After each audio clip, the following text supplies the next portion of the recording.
10억으로 은퇴했지만 1년 만에 노숙자가 된 60대 부부. 안녕하세요 여러분.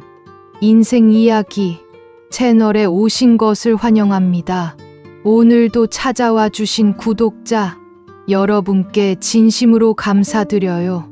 혹시 아직 구독과 좋아요를 누르지 않으신 분들은 지금 바로 눌러주시면 큰 힘이 됩니다. 그리고 알림 설정까지 해주시면 새로운 이야기들을 가장 먼저 만나보실 수 있어요. 오늘 들려드릴 이야기는 정말 충격적이면서도 많은 생각을 하게 만드는 이야기입니다.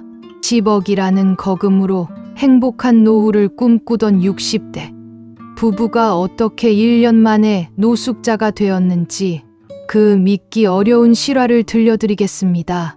이 이야기는 단순한 투자 실패담이 아닙니다. 인간의 욕심, 신뢰의 배신, 그리고 현실의 냉혹함을 적나라하게 보여주는 우리 시대의 진짜 이야기입니다.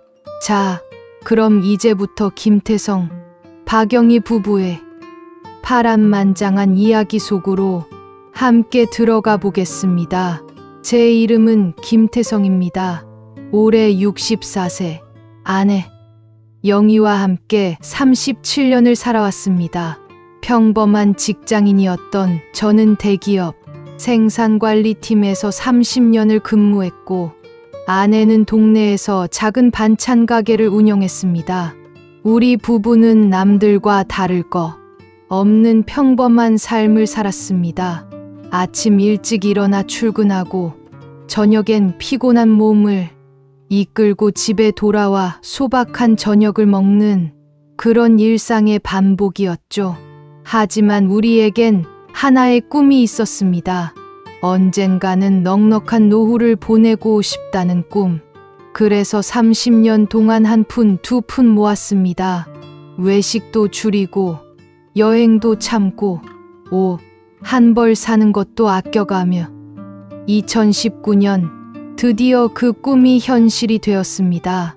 재개발 지역에 있던 저희 집이 10억 2천만 원에 팔린 것입니다. 그 순간을 지금도 잊을 수 없어요. 여보, 우리 해냈어. 정말 해냈다고. 영희가 눈물을 흘리며 제 손을 잡던 그 순간 30년 동안의 고생이 모두 보상받는 느낌이었습니다. 저희는 곧바로 작은 아파트로 이사를 갔습니다. 3억 원짜리 작은 아파트였지만 저희에겐 궁전 같았어요. 왜냐하면 7억 원이라는 목돈이 통장에 있었으니까요. 이제 진짜 편하게 살 수 있겠네. 맞아요. 이자만 받아도 한 달에 200만 원은 나올 거예요. 우리는 그 돈으로 안전한 투자를 해서 매월 일정한 수익을 얻으며 여유로운 노후를 보낼 계획이었습니다. 가끔 여행도 가고 맛있는 것도 먹고 그동안 하지 못했던 모든 것들을 하겠다고 다짐했죠. 그때까지만 해도 우리는 행복했습니다. 아니, 행복하다고 믿었습니다. 2020년 3월 코로나19로 온 세상이 뒤바뀌기 시작할 때였습니다. 저희는 은행 적금만으로는 수익률이 너무 낮다는 생각에 좀 더 나은 투자처를 찾고 있었어요. 그때 아내의 오랜 친구인 정미영 씨를 만나게 되었습니다. 20년 넘게 알고 지낸 친구였는데 몇 년 전부터 금융업계에서 일하고 있다고 했어요. 영희야, 요즘 어떻게 지내? 응, 그냥저냥. 근데 미영이 너는 요즘 사업이 잘 되나 봐. 옷차림도 그렇고. 미영 씨는 명품 가방에 비싼 옷을 입고 있었습니다. 예전의 소박한 모습과는 확연히 다른 모습이었죠. 아, 이거? 요즘 투자 쪽 일을 하다 보니까. 영희야, 혹시 여유 자금 있으면 좋은 투자처 하나 소개해 줄까? 그렇게 시작된 것이 우리 인생 최대의 실수였습니다. 미영 씨가 소개해 준 것은 K펀드라는 사모펀드였습니다. 한국의 유명한 기업들에 투자해서 안정적인 수익을 보장한다는 것이었어요. 이 펀드는 정말 특별해. 최소 투자 금액이 좀 높지만 그만큼 수익률도 보장되거든. 연 12% 정도는 기본이고 잘 되면 20%까지도 가능해. 연 12%라니 은행 적금 금리가 1에 2%인 상황에서 정말 매력적으로 들렸습니다. 그런데 위험하지 않을까? 제가 조심스럽게 물어보자 미영 씨는 자신 있게 대답했습니다. 태성 씨, 걱정 마세요. 저도 3억 투자해서 벌써 2년째 매월 300만 원씩 받고 있어요. 이건 정말 안전한 투자예요. 그리고는 자신의 통장을 보여주었습니다. 정말로 매월 일정한 금액이 들어오고 있었어요. 봐요. 이게 증거잖아요. 그리고 여기 투자 설명서도 있어요. 두꺼운 투자 설명서에는 그럴듯한 차트와 수치들이 가득했습니다. 저희 같은 일반인이 이해하기는 어려웠지만 뭔가 전문적이고 믿을만해 보였어요. 하지만 최소 투자 금액이 5억이에요. 그래도 태성 씨네는 충분히 여유가 있으시잖아요. 5억, 저희가 가진 돈의 대부분이었습니다. 하지만 연 12%라면 매월 500만 원씩 들어온다는 계산이었죠. 여보, 어떻게 생각해? 글쎄, 그런데 미영이가 소개해 주는 거니까 20년 넘게 알고 지낸 친구의 소개라는 것이 결정적이었습니다. 설마 친구가 저희를 속일 리는 없을 테니까요. 그렇게 우리는 5억 원을 투자하기로 결정했습니다. 2020년 4월 저희는 K펀드에 5억 원을 투자했습니다. 계약서를 쓰고 돈을 보낼 때까지만 해도 가슴이 두근거렸어요. 이렇게 큰 돈을 한 번에 투자해 본 적이 없었거든요. 하지만 걱정은 기우였습니다. 정말로 한 달 후부터 매월 500만 원씩 정확하게 저희 계좌로 들어왔어요. 여보, 정말 들어왔네. 대박이다. 정말. 첫 번째 수익금을 받았을 때의 그 기쁨을 어떻게 표현할까요? 그동안 직장 다니면서도 한 달에 500만 원을 벌어본 적이 없었는데 아무것도 하지 않고 그 돈이 들어온다니. 두 번째 달에도 500만 원이 들어왔습니다. 세 번째 달에도, 네 번째 달에도 6개월 동안 한 번도 빠짐없이 정확히 500만 원씩 들어왔어요. 저희는 갑자기 부자가 된 기분이었습니다. 여보, 이제 정말 걱정 없이 살 수 있겠어. 응, 이런 게 진짜 불로소득이구나. 한 달에 500만 원이면 웬만한 직장인 월급보다 많은 돈이었습니다. 저희는 그 돈으로 그동안 하지 못했던 여행도 가고 맛있는 음식도 먹고 가끔은 아들, 딸에게 용돈도 보내주었어요. 아들아, 아빠가 투자를 잘해서 돈이 좀 생겼다. 내 아파트 대출이자라도 도와줄게. 아빠, 정말요? 감사합니다. 자식들이 좋아하는 모습을 보니 정말 뿌듯했습니다.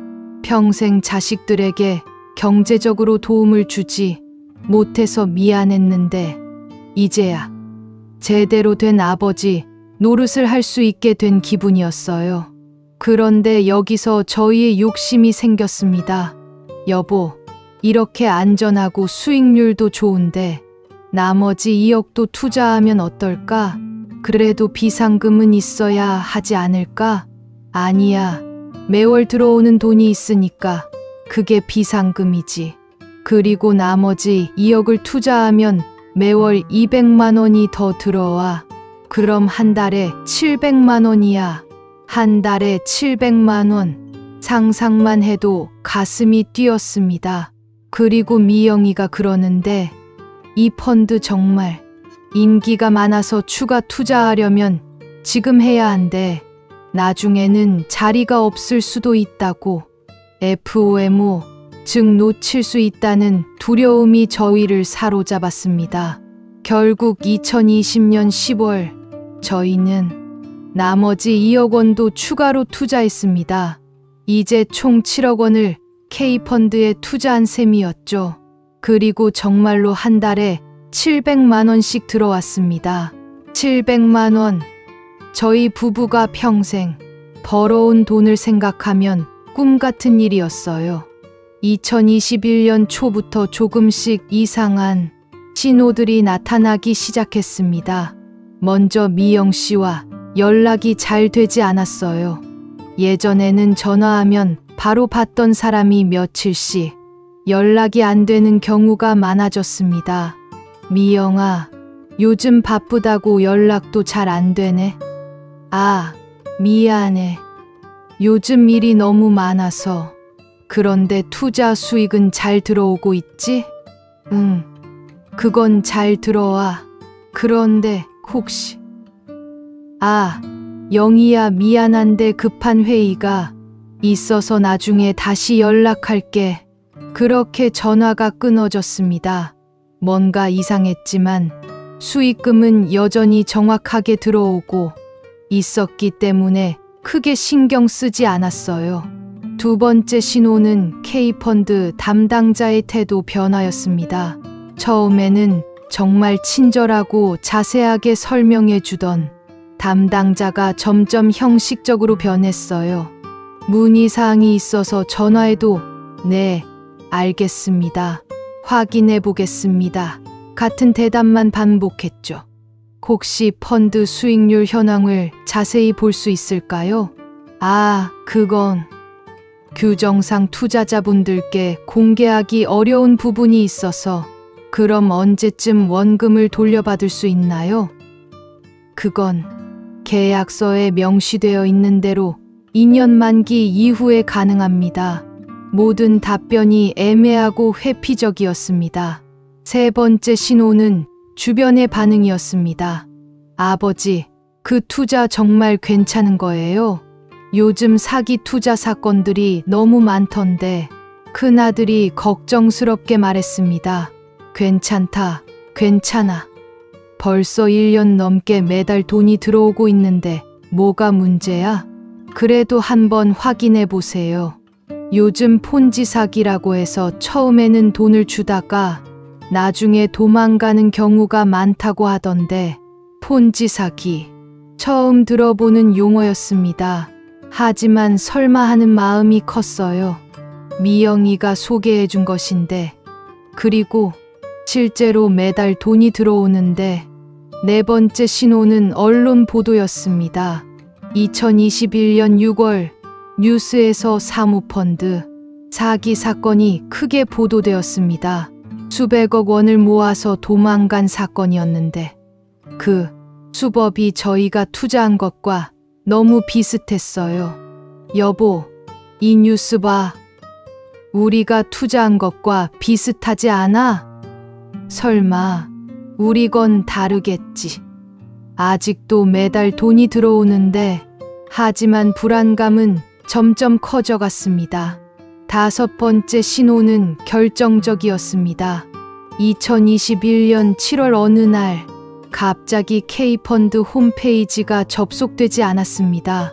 여보, 홈페이지가 안 들어가죠? 잠시 점검 중인가 보다. 하지만 며칠이 지나도 여전히 접속되지 않았어요. 담당자 전화도 통하지 않았고 미영 씨 전화도 꺼져 있었습니다. 그리고 2021년 8월 드디어 최악의 일이 벌어졌습니다. 2021년 8월 15일 광복절이었습니다. 아이러니하게도 저희에겐 절망의 날이 되어버린 그날 아침, 평소처럼 통장을 확인해 봤는데 수익금이 들어오지 않았습니다. 여보, 이번 달 돈이 안 들어왔네. 뭐? 그럴 리가. 혹시 며칠 늦는 건 아닐까? 불안한 마음에 K펀드에 전화를 걸어봤지만 현재 사용하지 않는 번호라는 안내만 들렸습니다. 미영 씨 전화도 마찬가지였어요.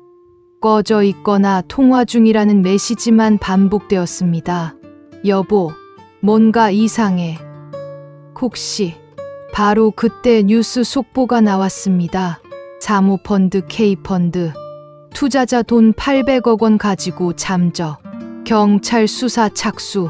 순간 머릿속이 하얘졌습니다. K펀드. 저희가 투자한 바로 그 펀드였습니다. 여보, 우리 돈이. 영희가 소리를 지르며 주저앉았습니다. 뉴스는 계속됐습니다.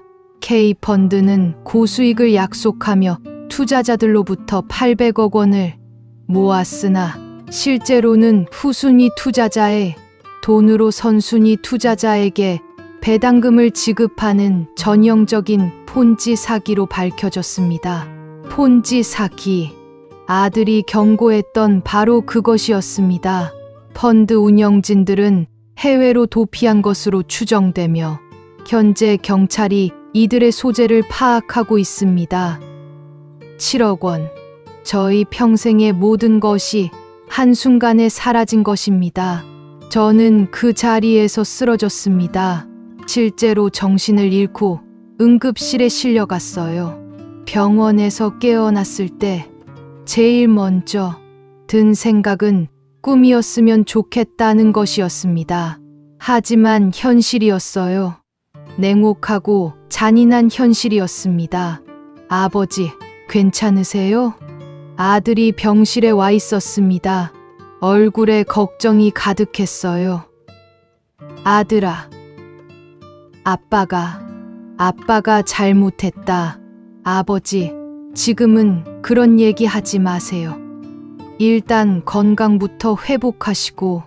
하지만 저는 건강보다 더 큰 문제가 있다는 걸 알고 있었습니다. 당장 살 집도 없어진 것입니다. 저희가 산 3억 원짜리 아파트도 대출을 끼고 산 것이었거든요.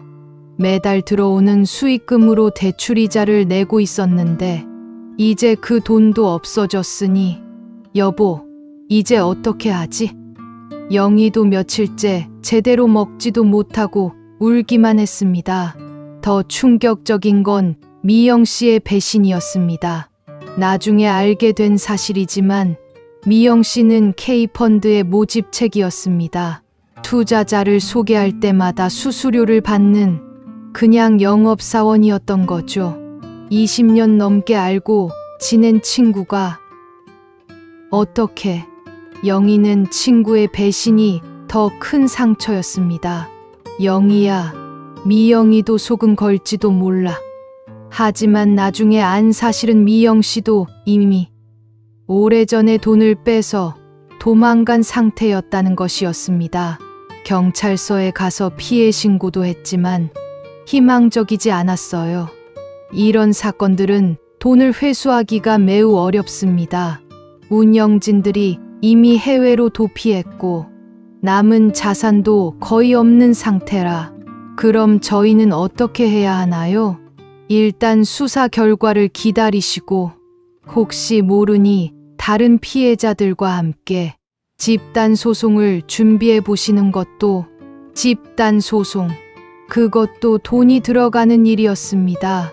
변호사 비용, 소송 비용. 그런 돈도 저희에겐 없었어요. 그렇게 저희는 하루아침에 빈털터리가 되었습니다. 2021년 9월 저희는 아파트를 잃었습니다. 대출 이자를 못 내서 강제 경매에 넘어간 것입니다. 3억에 샀던 아파트가 2억 5천만 원에 낙찰되었고 대출금을 갚고 나니 손에 남은 건 몇백만 원뿐이었어요. 여보, 이제 어디서 살지? 저희는 임시로 고시원에 들어갔습니다. 월세 35만 원짜리 작은 방. 평생 이런 곳에서 살아본 적이 없었는데 아버지, 저희 집에라도 오세요. 아들이 제안했지만 거절했습니다. 며느리 눈치도 보이고 무엇보다 자식에게 짐이 되고 싶지 않았어요. 하지만 고시원 생활도 오래 갈 수 없었습니다. 남은 돈이 계속 줄어들고 있었거든요. 저는 64세의 나이에 다시 일자리를 찾아야 했습니다. 죄송합니다. 연세가. 저희는 젊은 분들을 원해서 경력은 좋으신데 나이가 어디를 가도 나이 때문에 거절당했습니다. 30년간 대기업에서 일한 경력도 64세라는 나이 앞에서는 무용지물이었어요. 영희도 마찬가지였습니다. 61세의 나이에 할 수 있는 일은 많지 않았어요. 결국 저는 아파트 경비 일을 시작했습니다. 한 달에 120만 원, 예전 수익의 6분의 1도 안 되는 돈이었지만 그래도 없는 것보다는 나았죠. 영희는 식당에서 설거지 일을 했습니다. 하루 4시간씩 일해서 60만 원. 젊은 직원들 사이에서 혼자 할머니가 되어 일하는 것이 얼마나 힘들었는지. 그래도 두 사람이 일해서 한 달에 180만 원은 벌 수 있었습니다. 고시원 월세 35만 원 내고 생활비 쓰고 나면 조금씩 모을 수도 있을 것 같았어요. 하지만 현실은 그렇게 호락호락하지 않았습니다. 2022년 초 영희가 쓰러졌습니다. 오래 서서 일하고 제대로 된 식사도 못하고 스트레스를 많이 받아서였을까요? 갑자기 어지럼증을 호소하며 쓰러진 거예요. 병원에 가보니 당뇨와 고혈압이 심각한 상태였습니다. 환자분 상태가 좋지 않습니다. 당분간은 무리한 일을 하시면 안 되겠어요. 선생님, 그런데 일을 안 하면 저희가 어떻게 살아요? 건강이 우선입니다. 일단 약물 치료부터 시작하고 매달 병원비와 약값으로 30만 원 이상 나가기 시작했습니다. 영희는 일을 그만둬야 했고 저 혼자서만 벌어야 하는 상황이 되었어요. 한 달에 120만 원으로 고시원 월세, 생활비, 병원비를 감당하기는 불가능했습니다. 저도 몸이 좋지 않았어요. 평생 사무직으로 일하던 사람이 갑자기 서서 하는 일을 하다 보니 무릎과 허리에 무리가 왔습니다. 아, 아파. 밤마다 파스를 붙이고 잠들었지만 아침에 일어나면 온몸이 뻐근했어요. 그래도 일은 해야 했습니다. 멈출 수 없었어요. 2022년 6월 더 큰 문제가 생겼습니다. 영희의 당뇨가 악화되어 합병증이 생긴 것입니다. 발가락에 염증이 생겨서 입원을 해야 하는 상황이 되었어요. 입원비가 얼마나 나올까요? 글쎄요. 치료 기간에 따라 다르겠지만 최소 200에서 300만 원은 각오하셔야 할 것 같습니다. 200에서 300만 원. 저희에겐 천문학적인 돈이었습니다. 결국 아들에게 도움을 요청할 수밖에 없었어요. 아들아, 아빠가 정말 미안한데 아버지 말씀하세요. 엄마가 입원을 해야 하는데 병원비가. 아들은 한참을 말이 없더니 한숨을 쉬었습니다. 아버지, 저도 애 둘 키우고 집 대출도 있고 정말 여유가 없어요. 그래, 알겠다. 괜찮다. 하지만 괜찮지 않았어요. 아내의 생명이 걸린 문제였는데 결국 저는 마지막 남은 비상금까지 모두 털어서 영희를 입원시켰습니다. 그리고 그 순간부터 저희는 정말로 무일푼이 되었어요. 2022년 8월 영희가 퇴원했습니다. 다행히 치료는 잘 되었지만 몸은 예전 같지 않았어요. 여보, 미안해. 내 때문에. 무슨 소리야. 내가 건강해야 내가 힘이 나지. 하지만 현실은 절망적이었습니다.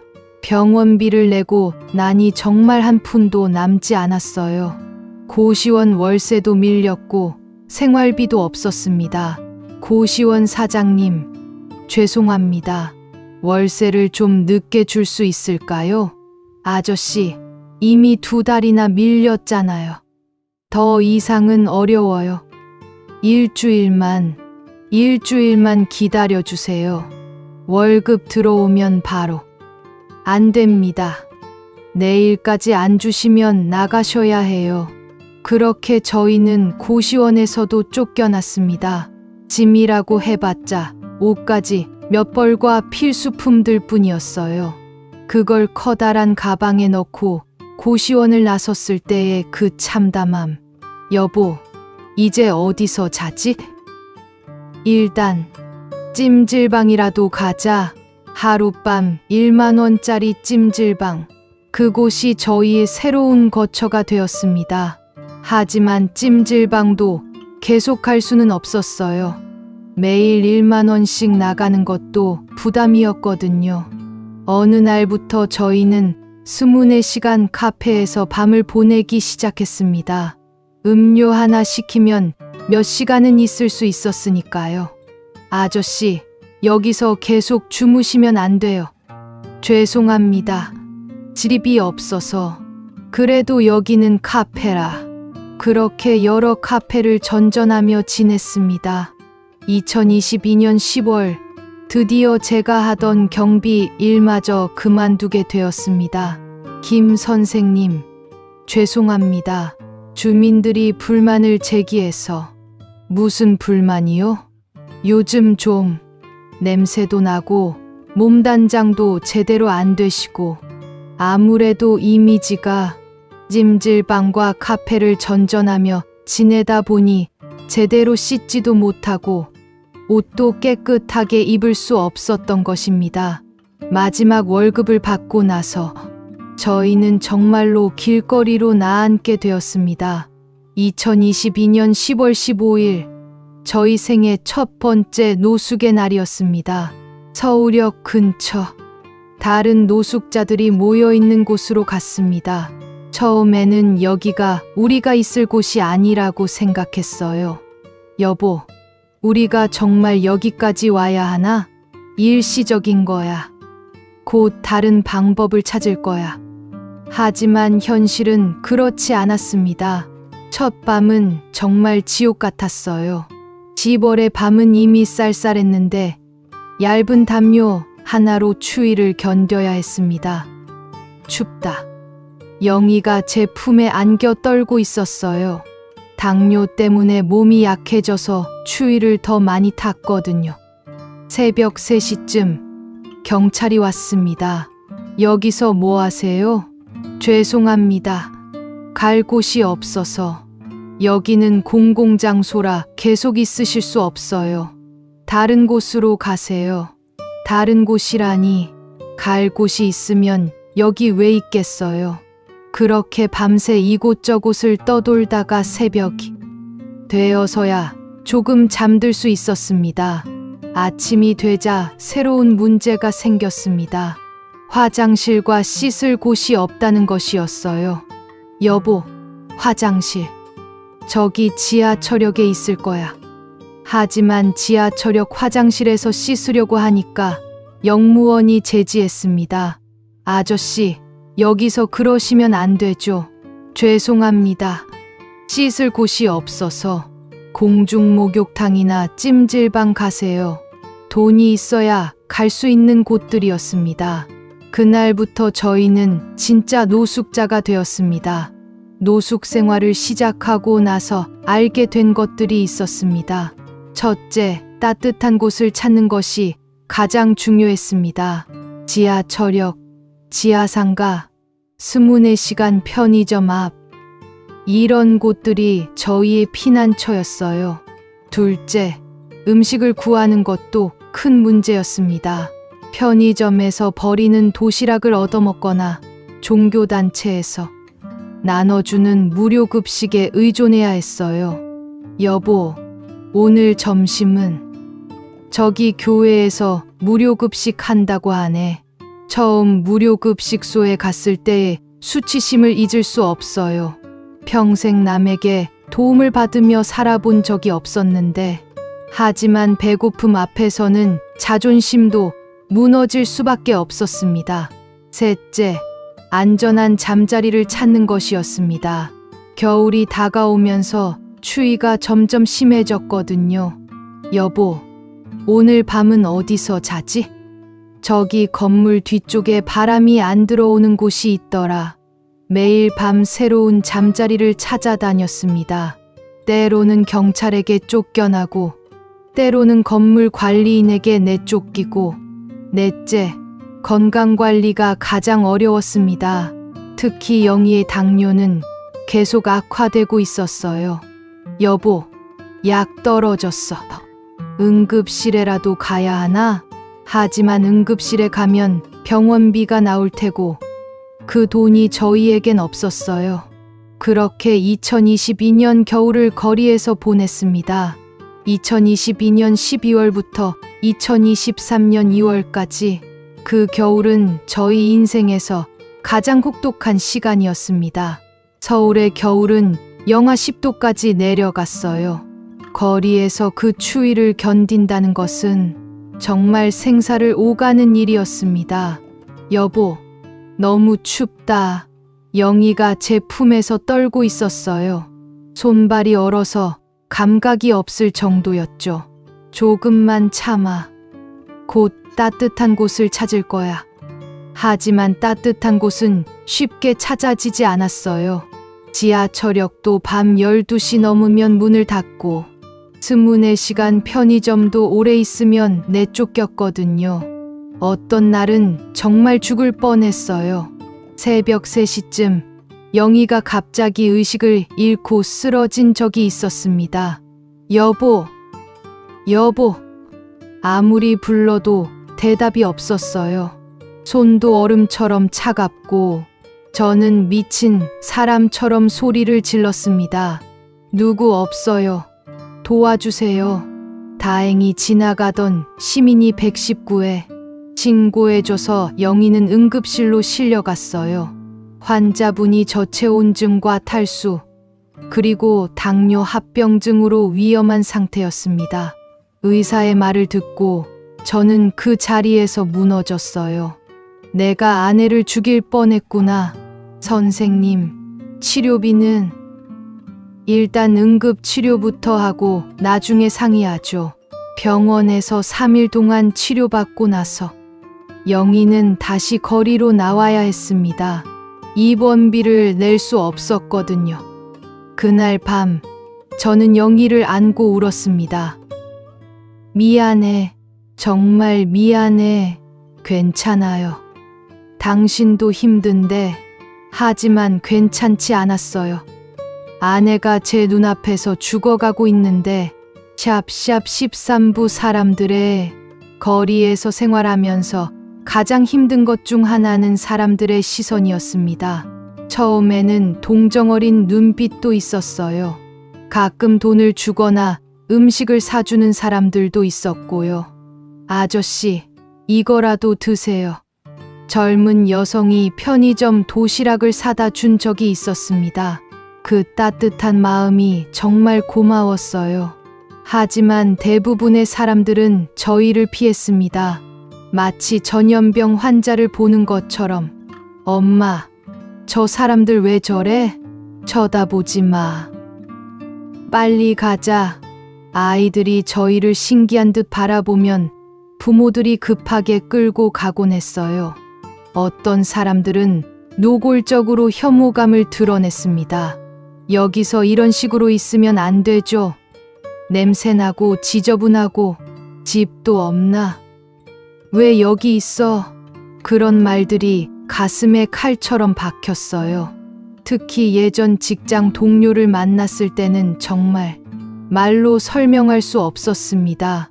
태성 씨 맞죠? 30년 함께 일했던 동료였습니다. 저는 얼굴을 돌렸지만 이미 들켰어요. 어떻게 이렇게? 그 사람의 얼굴에 당황과 연민, 그리고 약간의 거부감이 섞여 있었어요.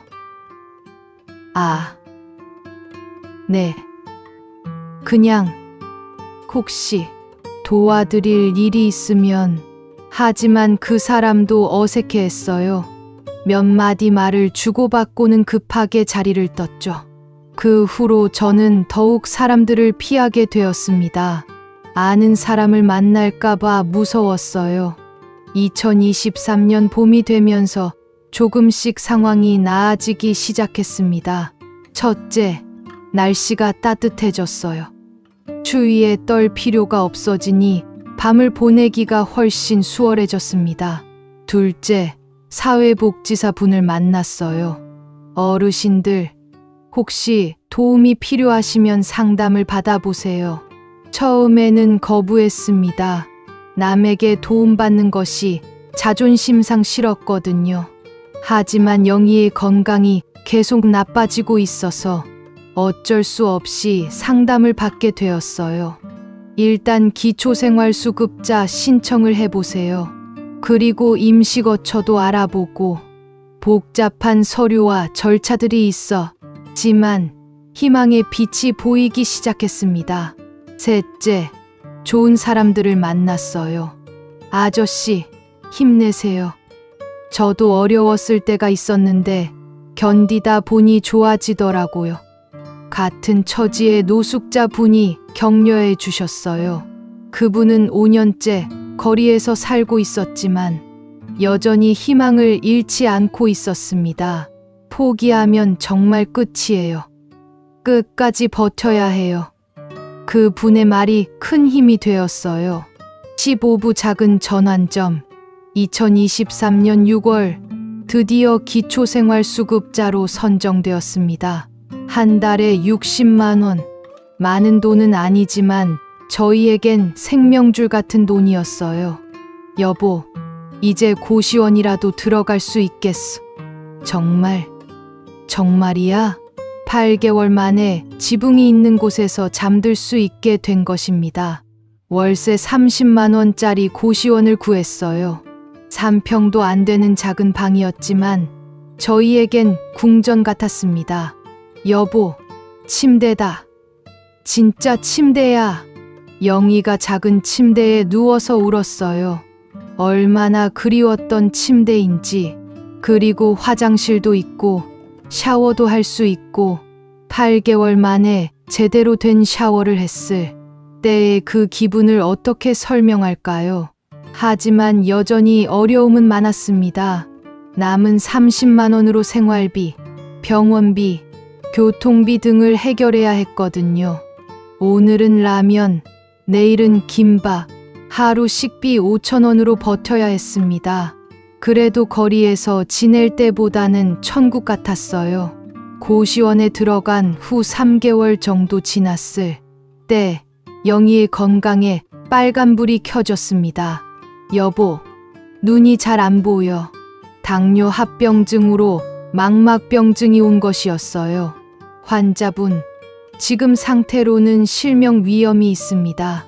수술을 받으셔야 해요. 수술비는 얼마나? 한쪽 눈에 200만 원 정도, 양쪽 다 하면 400만 원 정도 될 것 같습니다. 400만 원, 저희에겐 불가능한 금액이었습니다. 의료급여로는 얼마나 지원되나요? 본인 부담금이 40만 원 정도 나올 것 같은데 40만 원도 저희에겐 큰 돈이었어요. 결국 아들에게 다시 연락할 수밖에 없었습니다. 아들아, 아빠다. 아, 아버지, 어떻게 지내세요? 엄마가 눈 수술을 받아야 하는데 40만 원만. 한참의 침묵이 흘렀습니다. 아버지, 솔직히 말씀드릴게요. 저도 요즘 회사 상황이 안 좋아서 무급휴직 상태예요. 그래? 그럼 괜찮다. 죄송해요. 아버지, 전화를 끊고 나서 한참을 멍하니 앉아 있었어요. 정말 막막했습니다. 그때 고시원 사장님이 도와주셨어요. 아저씨, 제가 좀 도와드릴게요. 40만 원. 사장님, 어떻게 이런. 저도 부모님 있는 사람이라 나중에 천천히 갚으세요. 그분의 도움으로 영희는 수술을 받을 수 있었습니다. 2023년 하반기부터 조금씩 안정을 찾기 시작했습니다. 영희의 눈 수술이 성공해서 시력이 많이 회복되었고, 저도 나이는 많지만 할 수 있는 일을 찾았어요.